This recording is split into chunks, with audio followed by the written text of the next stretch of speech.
함께 교독하시겠습니다. 고린도전서 9장 15절부터 27절까지입니다. 제가 가지고 있는 성경은 신약성경 273페이지고요. 앞에 있는 화면을 참고하시기 바랍니다. 15절입니다. 그러나 내가 이것을 하나도 쓰지 아니하였고 또 이 말을 쓰는 것은 내게 이같이 하여 달라는 것이 아니라 내가 차라리 죽을지언정 누구든지 내 자랑하는 것을 헛된 대로 돌리지 못하게 하리라.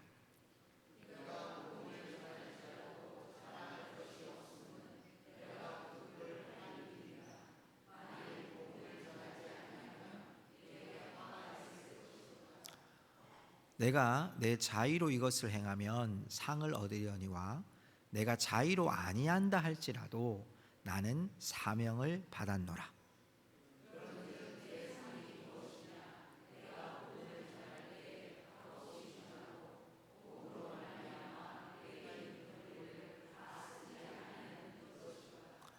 내가 모든 사람에게서 자유로우나 스스로 모든 사람에게 종이 된 것은 더 많은 사람을 얻고자 함이라.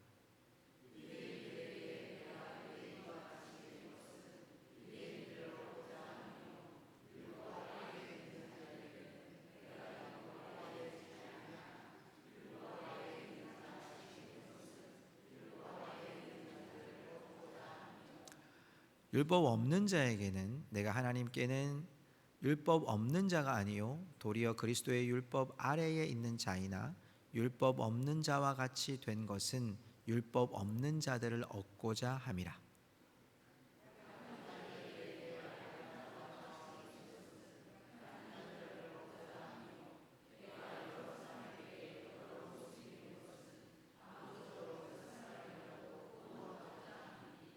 내가 복음을 위하여 모든 것을 행함은 복음에 참여하고자 함이라.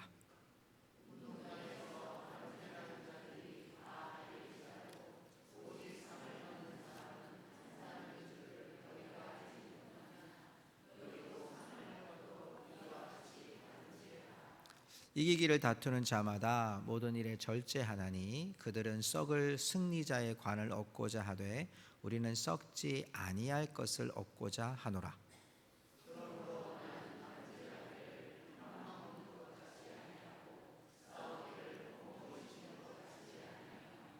27절 같이 읽을까요? 내가 내 몸을 쳐 복종하게 함은 내가 남에게 전파한 후에 자신이 도리어 버림을 당할까 두려워함이로다. 아멘. 자리에 앉으시기 바랍니다. 오늘은 내려놓음이란 제목으로 말씀을 나누려고 합니다. 우리가 지난 시간 우상 제물에 관하여 바울의 메시지를 통해서 우리가 시대적인 상황 가운데 우리가 믿는 분 한 분 하나님, 그 하나님 앞에 이 연약한 믿음을 가진 자들을 우리가 선한 양심을 가지고 우리가 지켜갈 때 또 그들도 함께 그리스도의 십자가 죽으심, 그 복음이 헛되지 않게 하기 위해 바울이 그런 우상 제물 앞에서도 양심을 지키고 하나님 앞에서 양심을 지켰던 모습을 우리가 함께 보았습니다. 오늘은 그 8장과 좀 연장선상에 있는 9장의 내용이 그렇다면 우리가 선한 양심을 가지고 살아가는 삶의 가장 중요한 태도가 뭔가? 어떤 모습으로 사는 것이 선한 양심을 가지고 살아가는 삶인지를 우리에게 보여줍니다. 오늘 원래 제가 제목을 권리라고 쓰려고 했어요.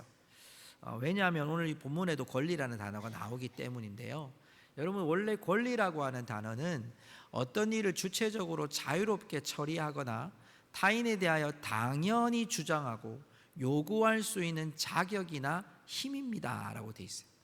여러분, 여기서 중요한 단어가 뭐냐면 당연히 주장하고 내가 권리라는 것은 내가 당연히 주장할 수 있는 자격이 있다는 것을 우리는 권리라고 많이 알고 있어요. 그런데 오늘 바울은 그 권리를 행사하려고 하는 것이 아니라 권리를 내려놓으려 하는 것을 오늘 우리에게 주 요인으로, 주 포인트로 우리에게 말씀하고 있다는 거죠. 여러분, 오늘 우리가 읽지 않았지만 본문 말씀 그 9장 1절부터 14절까지의 말씀을 전체적으로 이루고 있는 하나의 그 문법적인 구조가 뭐냐면 의문문이에요. 제가 말씀을 보면서 13절까지 계속 그 의문문을 수사 의문문이라고 얘기하는데요, 이렇게 얘기를 해요. 본문을 여러분 그냥 성경을 눈으로 한번 보시면 1절에 내가 자유인이 아니냐? 사도가 아니냐? 이 말은 사도이고 나는 자유인이다 이런 뜻이거든요. 근데 이걸 되물어서 계속 얘기하는 거예요. 예수 우리 주를 보지 못하였느냐? 주 안에서 행한 나의 일이 너희가 아니냐? 이게 되물어 보면서 바울이 이걸 지금 계속 확증하려고 해요. 4절에도 보면 우리가 먹고 마실 권리가 없겠느냐? 우상 제물에 대해서 우리도 먹을 수 있다 이런 뜻이죠. 그리고 여러분 오늘 말씀 5절에 보니까 우리가 다른 사도들과 주의 형제들과 게바와 같이, 이 게바는 누구냐 하면 베드로거든요. 예수님의 그 수제자 베드로, 그 베드로와 같이 믿음에 자매된 아내를 데리고 다닐 권리가 없겠느냐? 결혼할 수 있는 권리가 없겠느냐 이런 뜻이에요. 왜 이런 말을 하냐면 우리가 그 7장 8장 나왔던 그런 모습들처럼 결혼에 대한 문제가 결혼했느냐 안 했느냐, 뭐 이혼을 했느냐 안 했느냐, 뭐 과부냐 아니냐 이런 문제들이 있기 때문에 바울이 이런 얘기를 하는 거예요. 내가 혼자 다닐 권리 없냐? 나는 결혼할 권리가 없냐? 나는 우상제물을 먹을 권리가 없느냐? 이걸 지금 계속 바울이 물어보는 거예요. 그리고 7절에 가면 6절에도 나오죠. 나와 바나바만 일하지 아니할 권리가 없겠느냐? 무슨 말이냐면 여기 일은 자기의 생계를 말하는 거예요. 내가 목회를 하면서 너희들에게 사례를 받지 않고 내가 지금 일하고 있는데 여기 보니까 바나바와 나만 그렇게 하는 거다. 다른 사역자들은 다 사례를 받고 일을 하고 있는데 나는 사례받지 않고 지금 일하고 있다. 나도 일 안 하고 사례받을 권리가 없겠느냐? 이런 뜻이거든요. 7절에는 자기 비용으로 군복무를 하겠느냐? 군복무라는 의미를 통해서 이 지금 무엇을 의미하고 싶냐면 7절 후반절에 보면 누가 포도를 심고 그 열매를 먹지 않겠느냐? 누가 그 양떼를 기르고 그 양떼의 젖을 먹지 않겠느냐? 포도나무를 가꾸는 사람이 포도 안 먹습니까? 양떼를 가꾸는 사람이 양의 젖을 먹을 권한이 있는 거고 권리가 있는 거고 자유가 있는 거 아니냐 이 말이죠. 군복무하는 사람이 자기 비용으로 돈 내면서 군복무하느냐? 그렇지 않다는 거예요. 자, 이 얘기를 계속하는 얘기는 뭐냐면 8절 9절에 가면 또 율법에 대해서도 이야기를 해요. 율법도 이것을 말하지 아니하느냐? 주라는 거예요. 9절의 말씀에 곡식을 밟아 떠는 소에게 망을 씌우지 말라 기록하였으니 하나님께서 어찌 소들을 위하여 염려하심이냐. 이 말씀의 원래 해석은요, 일을 하는 자들에게 대가를 반드시 지불하라라는 의미거든요. 오늘 지금 이 바울의 얘기는 뭐냐 하면 13절 14절까지의 이 우리가 읽었던 15절 앞에 있는 본문이 나도 권리가 있다는, 결혼할 권리가 있고 먹을 권리가 있고 사례를 받고 일할 권리가 있고 나도 율법을 지킬 권리가 다 있고 그 율법에 대해서 나는 당연히 보장을 받고 혜택을 받고 자격을 받을 사람이다 이 말이에요. 그런데 오늘 이 말씀 15절 우리 본문으로 넘어가 볼까요? 15절 말씀에 보면 그래서 나오는 말이 이거예요. 그러나 앞에 있는 나도 권리가 있습니다. 그러나 하나도 쓰지 아니하였고 이 말을 쓰는 것은 내게 이같이 하여 달라는 것이 아닙니다. 저한테 사례 달라, 월급 달라 이런 말이 아닙니다. 차라리 나는 죽을지라도 내 자랑하는 것을 헛된 대로 돌리지 못하게 하고 싶습니다. 무슨 말이냐면 여러분 이 말은 내 권리가 있지만 나는 그 권리 사용하지 않겠습니다. 여러분 이 말씀 15절 마지막에 보면 이런 말씀이 나오죠. 내 자랑하는 것을 헛된 대로 돌리지 못하게 하리라. 헛된 대로 돌린다는 말은요, 사람들의 시선을 분산시킨다는 이런 말이거든요. 지금 바울이 내가 그런 권리들을 주장하면 당연히 당신들은 고린도 교회 성도들은 나에게 혜택을 줘야 됩니다. 권리를 주장하면 당신들은 나에게 사례를 줘야 됩니다. 그렇지만 이런 권리, 사도라고 하는 이름, 사도라고 하는 능력, 내가 우리 고린도 교회를 세운 초창기 멤버, 개척교회 목사, 그랬던 그 많은 것들의 권리를 나는 주장하지 않습니다. 왜? 헛된 대로 돌리지 못하게 하려고. 여러분, 이 말씀은요, 이 헛된 대로 돌리지 않는다라고 하는 말은요, 우리말 성경에 보니까 내 자부심을 헛되게 안으려고 이렇게 돼 있어요. 내 자부심. 요즘에 아이들은 존심 이렇게 얘기하던데요. 여러분, 자부심 무슨 뜻이죠? 나는 내가 지금 가지고 있는 이 가장 중요한 보물, 소중한 이것 때문에 나는 그런 권리를 주장하지 않겠다는 거예요. 내 권리를 주장해서 사람들의 눈이 분산돼서 진짜 중요한 것을 놓치는 걸 나는 원하지 않습니다.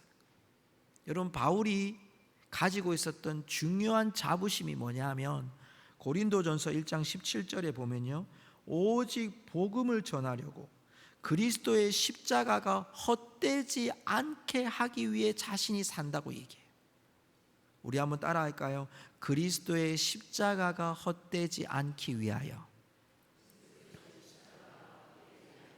네, 바울의 자부심은 어디에 있냐? 바울이 내가 권리를 이렇게 포기하고 내려놓을 수 있는 그 중심이 뭐냐 하면 내 안에 있는 그리스도 예수에 대한 소중함, 예수님을 믿는 것에 대한 그 보물, 예수님을 믿는 것에 대한 그 신앙, 이게 나한테 가장 중요하다는 거예요. 그래서 오늘 말씀 16절에 가면 이런 말씀이 있어요. 오늘 본문 말씀 16절에 가면 내가 복음을 전할지라도 자랑할 것이 없음은 내가 부득불할 일입니다. 여기 부득불이라고 하는 의미는요, 이 메시지 성경에 보니까 엄숙하게 맡겨진 사명 이렇게 돼 있고요, 현대어 성경에 보니까 선택할 자유가 없는 것 이렇게 돼 있어요. 내가 지금 사명이라고 느낀 것은 내가 가지고 있는 그리스도의 복음이라고 하는 이 보물 때문에 나는 권리를 다 내려놓을 수 있습니다. 그런 거 청구하지 않아도 됩니다. 나는 내 스스로 하나님의 복음의 말씀이 내게 자부심이라는 거예요. 그래서 오늘 여러분 17절에 이런 말씀을 해요. 본문 17절을 한번 띄워주세요. 오늘 본문 17절에 보면 고린도전서 9장 17절, 내가 자의로 이것을 행하면 상을 얻으리라. 이 자의라는 것은 자발적 의지죠. 내가 자발적으로 이걸 하면 상을 받는다. 이 상이라고 하는 단어는 종말론적인 단어예요. 마지막에 주는 단어예요.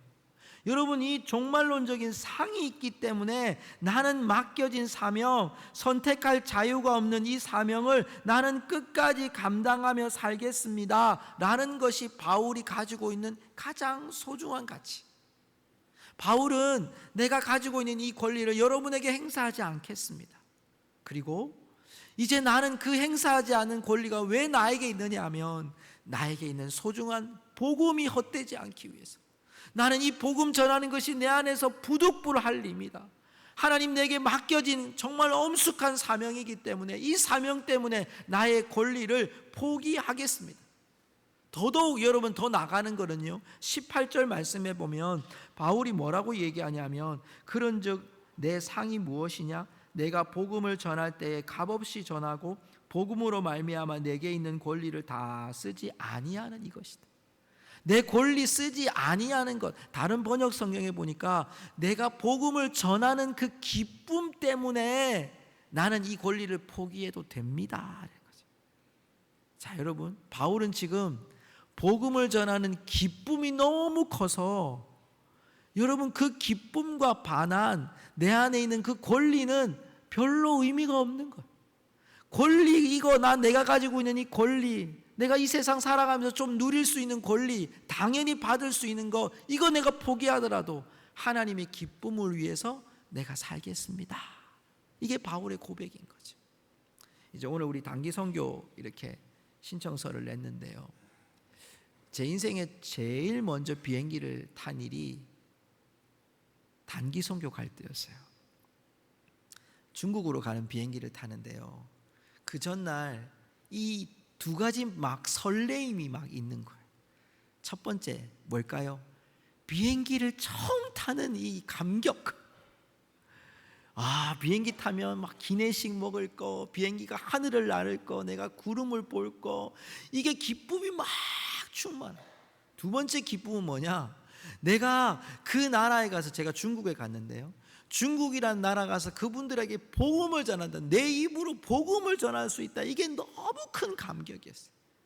그런데 여러분, 그 감격이 있는데 내가 그 다음날 가서 무슨 기차를 탈 거고, 이 뭐 기차 타는데 3박 4일이 걸릴 거고, 또 먹는 것도 힘들 거고, 또 만나면 어려움도 있을 거고, 밤마다 돌아다녀야 될 거고, 힘든 일이 줄기차게 있었어요. 그 전날 단기 선교 갈 때 그 선교사님이 우리한테 그런 얘기를 해줬어요.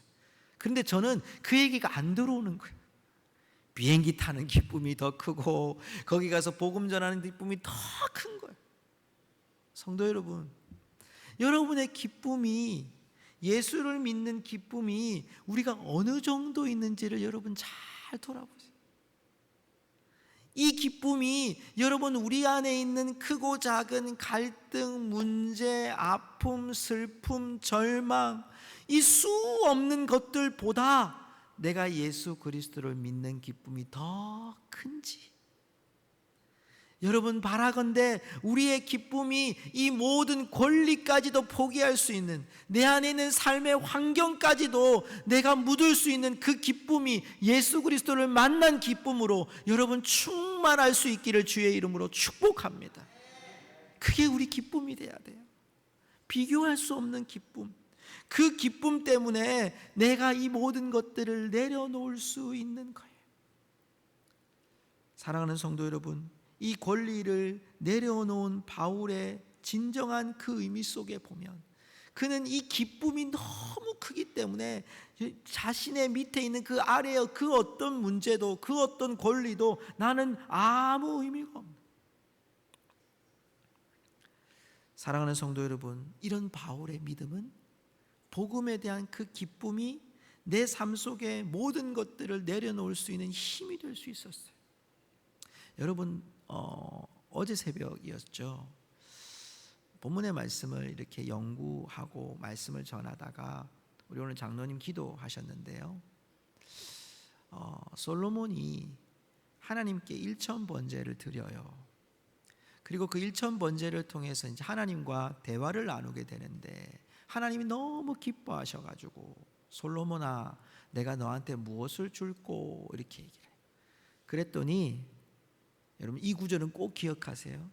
하나님, 저에게 듣는 마음을 주세요. 어떤 마음? 이스라엘 백성들에게 듣는 마음을 주세요. 그리고 이것을 분별할 수 있게 해주십시오 라고 기도한 거예요. 솔로몬의 지혜는 이거예요. 듣는 마음과 분별하는 거예요. 솔로몬이 여러분 부귀영화를 다 가졌어요. 아버지가 물려주신 그 왕위와 또 솔로몬이 여러분 처음부터 이 정치력을 발휘하고 뭐 행정을 만들고, 이 말씀들을 보면 대단한 사람이에요, 솔로몬이. 그런데 그 솔로몬의 하나님과의 첫 번째 만남은 일천번제였어요. 하나님께 첫 번째 만남은 예배였어요. 그리고 그 예배 가운데 하나님의 음성을 듣고 하나님이 자신에게 주시고자 했던 것이 무엇이었냐? 듣는 마음이었어요. 분별할 수 있는 마음이었어요. 이것 보고 하나님 아버지 앞에 지금 이 솔로몬이 하나님께 기도했던 거예요. 여러분, 우리가 복음을 위해 살아가는 삶은요, 주장하는 일보다 목소리를 낮추고 듣는 마음부터 시작해야 돼요.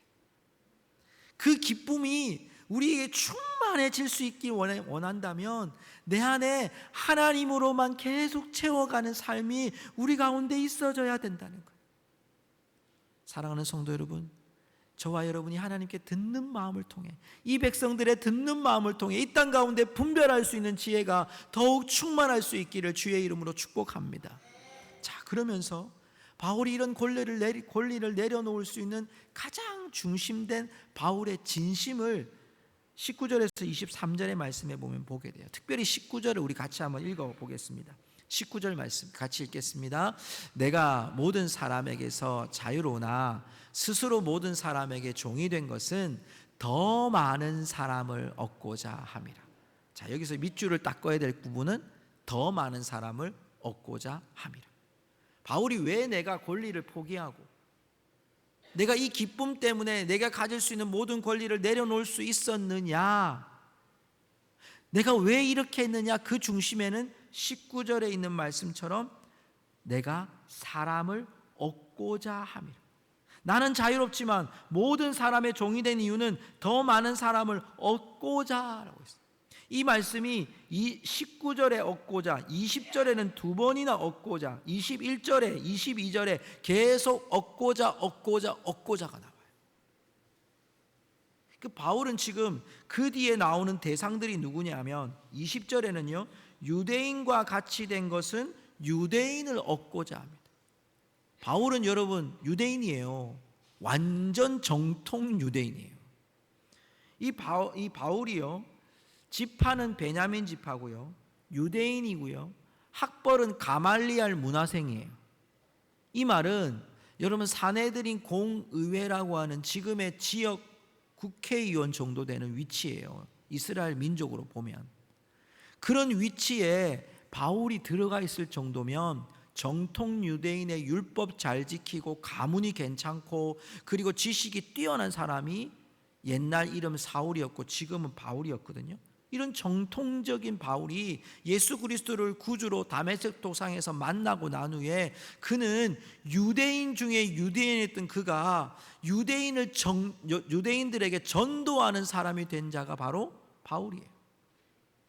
여러분, 그 바울이 자신도 유대인이기 때문에 또 그 유대인을 전도하기 위해서, 복음을 전하기 위해서, 그 유대인의 마음을 사기 위해서 자신이 유대인을 얻고자 해서 유대인 된 것처럼, 또 20절에 율법 아래 있는 자 된 것은 율법 아래 있는 자를 얻고자 함이라고 되어 있어요. 여러분, 이 말씀도 동일한 거예요. 율법 아래 있다는 말은 유대인들을 말하는 거예요. 율법을 지키는 사람들. 더더욱 21절에 보면 율법 없는 자와 같이 된 것은 율법 없는 자를 얻고자. 이들은 누구냐면 이방인들이에요. 유대인들도 이방인들도 22절에 보면 약한 자들과 같이 된 것은 약한 자들을 얻고자 합니다. 그러니까 유대인이나 이방인이나 연약한 자는 우리 지난 8장에서 나왔던 것처럼 보고 실족하는 사람들이거든요. 그런 사람들조차도 내가 그들의 종이 돼서 섬긴 이유는 뭐냐? 22절 다시 한번 볼까요? 오늘 본문 말씀 22절에 보면 이런 구절이 있어요. 아래 구절에 보면 내가 여러 사람에게 여러 모습이 된 것은 아무쪼록 몇 사람이라도 뭐하고자 함이니? 구원하고자 함이니. 이건 거예요. 바울의 본심이 뭐냐 하면 내가 유대인이 되고 내가 이방인이 되고 내가 연약한 자들의 종이 된 이유, 내가 너희들에게 행사할 수 있는 모든 권리들을 내려놓을 수 있는 이유, 내게 있는 복음의 그 기쁨을 통해서 내가 함께 했었던 유대인들, 이방인들, 연약한 자들이 구원의 복음에 참여하게 하기 위하여 내가 너희들에게 종이 되었고 너희들처럼 유대인처럼 이방인처럼 연약한 자가 되었다는 거예요. 내가 권리를 내려놓은 그 이유는 너희들이, 유대인들이, 이방인들이, 연약한 자들이 그리스도 안에 거주할 수 있게 하기 위해서 나는 이 일을 감당했다라고 고백하고 있는 거예요. 성도 여러분, 지금 말씀을 잘 정리해 보세요. 바울이 권리를 포기해요? 내려놓아요? 그 이유는 내가 전하는 이 복음의 가치가 굉장히 크고 그 기쁨이 크기 때문에, 그 기쁨 때문에 나는 이제 너희들의 종이 되는 거예요. 유대인같이 이방인같이 연약한 자들이 되어서 너희들을 구원하고자 내려놓고 기쁨을 찾고 그리고 그들에게 종이 되어서 그들이 구원받기를 원하는, 하나님의 자녀가 되기를 원하는 마음이 바울의 진심이었습니다. 자, 그러면서 오늘 본문 말씀 마지막 24절부터 27절까지 어떻게 살아야 되는지 실제적으로 이야기하는데, 오늘 여러분 우리가 성경에는 보이지 않지만 하나의 그림이 있어요. 그 그림이 뭐냐면 고대 올림픽 그림이에요. 자, 여러분 고대 올림픽을 먼저 보세요. 첫 번째 나온 그림이 전차 경주예요. 근데 왜 제가 이 말씀을 드리냐면 24절 말씀, 오늘 본문 말씀을 보면요, 이런 구절이 있어요. 운동장에서 다름질하는 자들이 다 달릴지라도, 이렇게 나오죠. 운동장에서. 자, 여러분 이게 고대 로마 그 시대죠. 고린도 지역에서는 3년에 한 번씩 우리가 알고 있는 올림픽 같은 게 열렸어요. 그게 이름이 뭐냐면 이스트미안이라고 하는 3년에 한 번씩 열리는데 지역마다 좀 달라요. 한 5대, 헬라 제국 시대에 5대 올림픽이 있었는데 그 5대 올림픽의 고린도에서 하는 올림픽은 주로 저렇게 전차 경주하고 이렇게 권투 같은 이렇게 격투기 같은 것들을 하는 경기가 있었다요. 고린도에서 그게 열렸는데 여러분 지금 여기 지금 나오는 두 번째 그림에 보면 사람이 막 뛰어가는 게 나오잖아요. 이 뛰어가는 그 경기를 뭐라고 했냐면 스타디온이라고 했어요. 여러분 이게 말이 바뀌어서 지금은 영어로 뭐라고 하냐면 스타디움이라고 얘기하죠. 올림픽 스타디움, 이 말이 뭐냐면 달리는 곳, 이런 것이. 당시에 고린도 지역의 이 올림픽에는요 달리는 게임이 있는데 지금처럼 트랙이 있는 게 아니고요, 끝에서 끝에까지 뛰는 거예요. 끝에서 끝에까지 얼마나 뛰냐면 갔다가 오는 거예요. 그래서 200m의 트랙을 200m를 이제 일직선으로 뛰었다가 다시 오는 거예요. 그게 경기 중에 하나 있었어요. 또 하나 여러분 경기가 뭐냐면, 여러분 잘 마지막 그림을 한번 보여주시겠어요? 마지막 그림은 어떤 그림처럼 보여요? 예, 막 격투기를 하든 지금으로 보면 뭐 UFC 같은 거 같기도 하고, 그렇죠? 레슬링 뭐 이렇게 볼 수도 있는데 그때 이름이 여러분 판크라티온이라 그랬어요. 이게 이제 격투기 같은 건데요. 이게 여러분 제가 왜 이 말씀을 드렸냐면 올림픽의 그림을 이 고린도 성도들한테 지금 그림을 그리는 거예요. 자, 너희들 봐라. 마차 경주하는 거 있지? 너희들 봐라. 스타디온이라고 하는 달리기 하는 경기 있지? 그리고 지금 판크라티온이라고 하는 지금 주먹을 쓰는 격투기 있지? 이 그림이 우리가 그리스도인들이 하나님의 기쁨을 위해 복음을 전하는 삶을 위해 우리가 살아가야 될 내려놓음의 삶이야. 끝까지 가야 될 삶이야. 여러분 그 첫 번째 그림이 중간에 있는 스타디온, 달리기예요. 다름질하는 거예요. 헬라 대중문화였었던, 심지어는 로마 황제까지도 참가했던 여러분 저 경기에 여러분 이걸 얘기하는 형상화로 보여주는 거예요. 달리기 경기 기억하지? 우리는 지금 다름질하는 사람이야. 상을 위해서 다름질하고 있어요. 25절에 보면요, 또 하나의 모습이 나오죠. 25절에 보면요, 이런 말이 나와요. 이기기를 다투는 자마다 모든 일에 절제하네. 아까 다툰다는, 여러분 판크라티온 봤죠? 주먹질하고 다투잖아요, 그죠? 그 그림을 지금 형상화시키면서 하는 말이 거기에 이긴 자가 멸류관을 받는다는 거예요. 썩지 아니할 멸류관을 우리는 받는 거예요. 썩을 멸류관을 위해서도 열심히 일하고 절제하는데 우리는 썩지 아니할 멸류관을 위해서 열심히 준비하고 절제해야 된다는 거예요. 여러분 당시에 훈련이 얼마나 격했냐면 10개월 동안 훈련을 한답니다. 10개월 동안. 당연히 금주, 술 마시면 안 돼요. 두 번째는 밥 먹는 것도 식이요법으로 절식을 해야 됩니다. 세 번째는요, 성관계도 맺으면 안 돼요. 그 힘을 비축한다는 얘기예요. 그렇게 힘을 비축해서 이들이 싸움에 나가는데 그걸 10개월 동안 절제하면서 가는 거예요. 우리가 그리스도인으로 살아간 삶 속에 내려놓음의 삶이 뭐냐? 너희들 하나님의 기쁨을 위해서 내 권리를 내려놓는데 그 내려놓음의 삶은 우리가 끝까지 가는 삶이다. 주님이 오시는 그날까지 계속 가는 삶이다.